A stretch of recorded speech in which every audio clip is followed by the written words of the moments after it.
Hey lovelies! So I saw this tag going around on YouTube. It is the 10 things I would repurchase tag, and quick little talk about that. From what I've seen based on other people's videos is if you were to wake up tomorrow and all of your makeup was gone or stolen or whatever, just gone, what would be the 10 things you would repurchase? So I thought about it and it was pretty easy. I just had to say to myself, what are the things or the 10 things that I reach for every day, like my first instinct to reach for them.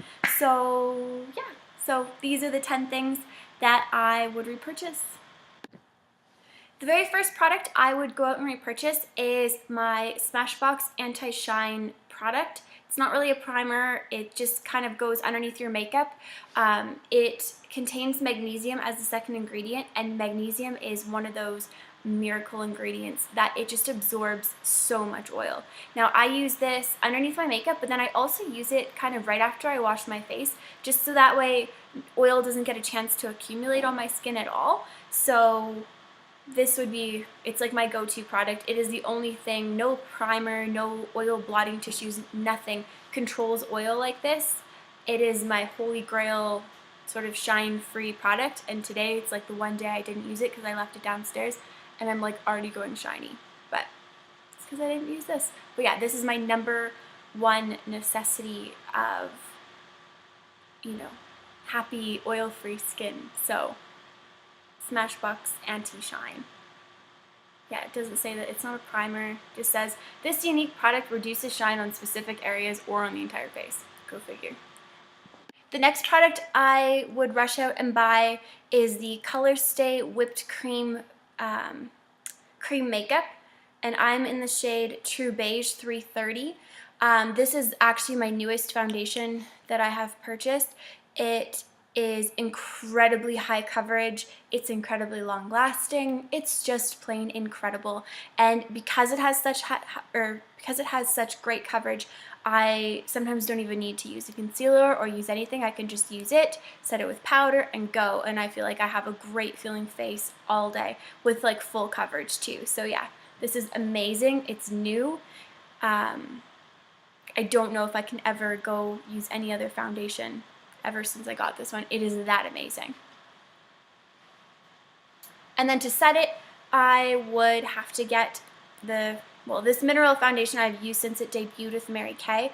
It is just the Mary Kay Mineral Powder Foundation. Now I did select this for the 10 things for two reasons. One, because it's an amazing setting powder. It does have sort of light coverage, and it's also great for days where you don't want to do your full, or if you don't want to wear a foundation or like a liquid or a cream foundation, you can build this up into medium to full coverage just by buffing it into the skin, and it does leave a really nice matte finish as well. The next product that I couldn't live without would be my MAC Paint Pot in Painterly. Now this, again, it's one of those multifunctional products because I use this as a eyelid primer under my eyeliner. I also use it for an under eye concealer. It's that perfect shade. It's kind of like a skin color, but it's like perfectly matte and perfectly neutral and beige. So, you know, it can go so many different ways. I also use this sometimes on my lips if I'm doing a nude lip, because I find if I use my concealer or whatever, it looks super duper fake. But this, I can blend it with a lip balm and it can cancel out the color of my lips too. So this would be, again, a product I can't live without because it has so many uses and it lasts a really, really long time.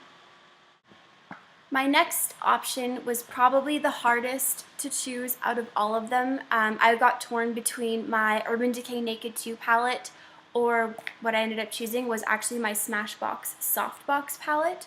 Now, I chose this just because I felt like you had a greater range of looks you can do, because you can do a really soft, light, kind of a natural look, or you can also go really, really dark and dramatic and do a really good smoky eye as well. There's just, I felt way more range because there are some pinks and peaches, and also a bigger selection of matte shades as well. So, and also it comes with two liners as well. So I chose this one because I felt like it had more versatility than the Naked 2 palette, and And yeah, the shadows themselves, they're really, really nicely pigmented. They go on super smooth. So yeah, this would be my, you know, trusty old eyeshadow palette. The next item I would be rushing out to buy, now I don't know if this is cheating because this is like it's a lot of items. However, this was purchased as a set. This is my Sigma Essentials brush set, and it has face brushes and eye brushes. It's kind of awkward to show everything kind of all at once, but these have been my absolute favorite makeup brushes ever since I switched from MAC brushes to Sigma brushes. And I like the Sigma ones because I find that there's a greater variety and their price point is absolutely amazing. Like, I do believe this whole set was maybe $120. I'll link the information below just so you can kind of check, because I don't know the price off the top of my head, but my makeup would be absolutely useless to me without my makeup brushes. So this would be my item number 1, 2, 3, 4, 5, item number 6. Yeah, 4 more to go. My next go-to product is the Nars Duo. Yeah, it doesn't have a particular name. It just has Laguna bronzer and the Nars Orgasm blush.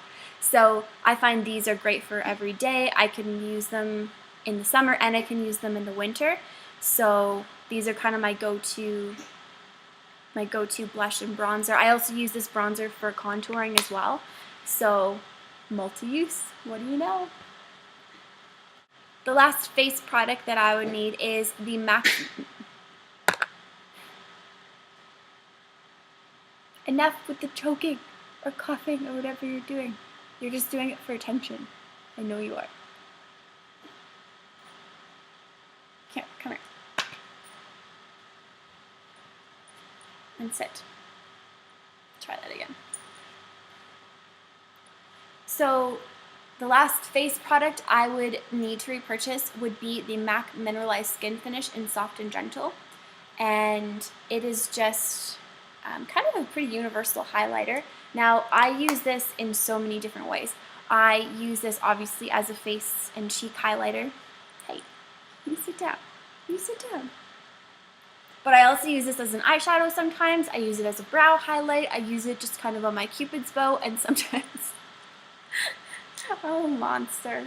I also mix this in with my lip balm, again, because it gives your lips like this crazy dimension. So it's amazing because it's so shimmery and it really has a great effect on camera, but it doesn't make you look like a glitter bomb.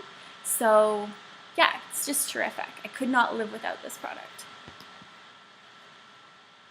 Then, for eyeliner, I chose the Voluminous Smoldering eyeliner in black, and I chose this because this has just been the one eyeliner I've been reaching for forever. I know it looks kind of short and stubby, but I think I've only ever sharpened it once, and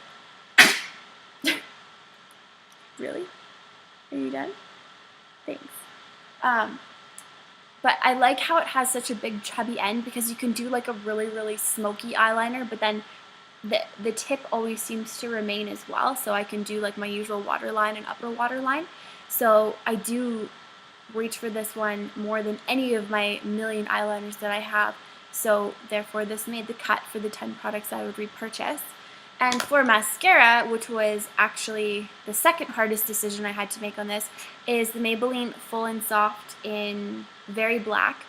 Now, this has been the mascara I've used since high school, and I always have a couple of these in my makeup vanity because I always use this in conjunction with another mascara. Like, I always use this one with Maybelline Falsies or with the Dior Show, and I find that this one is good to go on first because it builds up my lashes really nicely, and like the Dior Show or the Falsies are just a huge clumpy mess unless I use this first. So I decided if I can only pick one, because I can't get anything else, I can only afford 10.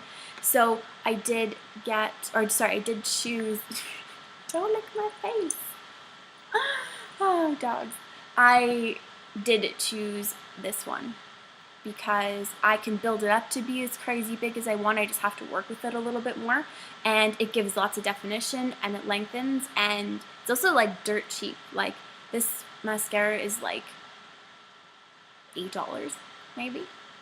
It's like $7.99, and the Dior show was like $55. So definitely this one. So yeah, that is all. Or wait.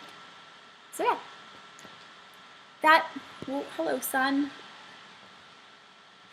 So there you have it, guys. Those are the 10 products that I would rush out and buy tomorrow if the unspeakable happened and I woke up tomorrow and had no makeup.